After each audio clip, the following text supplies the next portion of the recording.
En général, tous les parents, ils étaient contre. Tous les étaient contre les parents d'avoir cette fameuse réforme. Mais on n'a pas le choix. À Lixan-les-Roulins, les parents d'élèves ne veulent pas des nouveaux rythmes scolaires.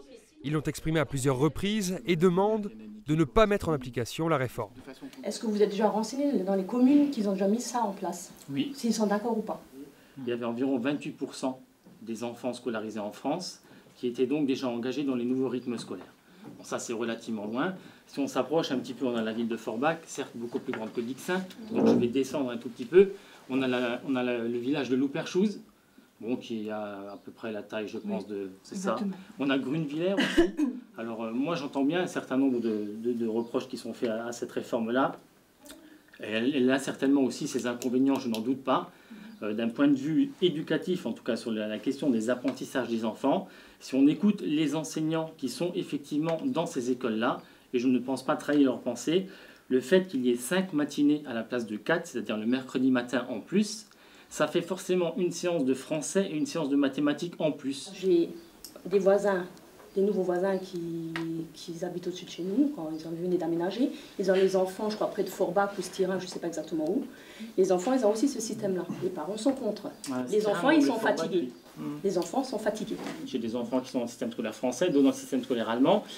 Dire que le fait de se lever une matinée supplémentaire fait forcément que l'une n'est plus fatiguée que l'autre, je n'en suis pas tout à fait certain. Les communes, il n'y en a pas beaucoup qui ont mis en place, dès septembre 2013, les nouveaux rythmes scolaires. Je n'entends pas de récrimination. Mais c'est vrai qu'il y a une bascule qui fait que ça change. Il faut un temps d'adaptation. Un temps d'adaptation, les parents d'élèves en souhaiteraient un, mais plutôt pour repenser les rythmes décidés en conseil municipal. La précédente équipe, menée par Michel Bourg, s'était penchée sur la question et avait validé, avec le rectorat, les horaires suivants, 8h, 11h30 et 13h15, 15h, du lundi au vendredi inclus, et le mercredi matin, de 8h à 11h. Vous voyez, ça a été pris en amont, hein, Germain, tu le sais, c'est pas quelque chose comme ça qui tombe cette année. Pour l'instant, ce sont les horaires qui seront mis en œuvre l'année prochaine du point de vue de l'éducation nationale. Il ne me semble pas qu'une commune pourra bénéficier d'une année supplémentaire. Si on demande une dérogation pour le samedi matin, est-ce qu'il faut un projet éducatif pour ça ou est-ce qu'il s'agit juste de demander une dérogation? Ça ne peut pas se faire simplement sous la forme d'un courrier écrit. Il faut effectivement que la commune elle justifie qu'elle veuille sortir du cadre départemental qui impose le mercredi matin. Dans toutes les écoles des communes de France, la réforme des nouveaux rythmes scolaires entre en vigueur en septembre 2014. Le maire qui refusera d'ouvrir l'école à la rentrée de septembre, il faudra qu'il l'explique aux parents d'élèves.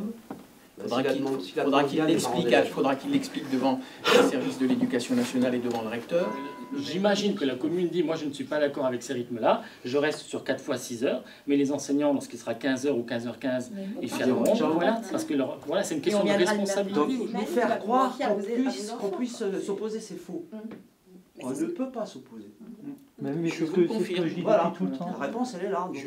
Il y a des maires de grandes villes qui font de la résistance civique, il s'agit de Marseille, il s'agit de Nice, mais c'est de la politique politicienne. Et on est dans un petit village, on n'est pas là pour faire de la politique, on est là pour mettre en place. Voilà.